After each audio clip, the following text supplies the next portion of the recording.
కాంగ్రెస్ చెప్పేదొకటి చేసేదొకటని విమర్శించారు BRS MLA మాజీ మంత్రి హరీష్ రావు. సంక్షేమ పథకాలు అమలు చేయమంటే ఉన్నవాటికే ఎసరు పెడుతున్నారని ఆరోపించారు.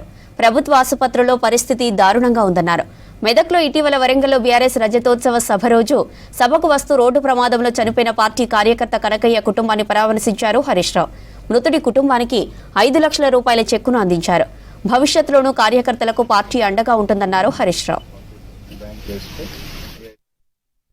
ప్రకారంగా బీఆర్ఎస్ పార్టీ అధ్యక్షులు గౌరవనీయులు కేసీఆర్ గారే స్వయంగా ఆ కుటుంబానికి ఈరోజు 5 లక్షల రూపాయల చెక్కు పంపడం జరిగింది. సో కేసీఆర్ గారి ఆదేశం మేరకు ఈరోజు మేము ఆ 5 లక్షల రూపాయల బీఆర్ఎస్ పార్టీ చెక్కును వారి సతీమణికి మేము అందించడం జరిగింది.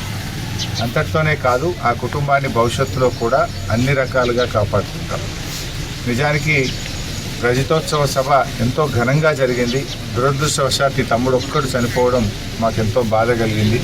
అయితే ఆ కుటుంబానికి రాబోయే రోజుల్లో కూడా బీఆర్ఎస్ పార్టీ అండగా ఉంటుంది. వారి పిల్లల్ని రెసిడెన్షియల్ పాఠశాలలో చేర్పించడమే కాదు, భవిష్యత్తులో ఆ కుటుంబ సభ్యులను కూడా పార్టీ స్వంత కుటుంబ సభ్యుల్లాగా చూసుకుంటుంది. కేసీఆర్ గారు కూడా అదే చెప్పిండ్రు. స్వయంగా వెళ్ళి చెక్కు ఇవ్వండి, మీరు వాళ్ళకి ధైర్యం చెప్పండి. మళ్ళీ తప్పకుండా బీఆర్ఎస్ ప్రభుత్వం వస్తుంది.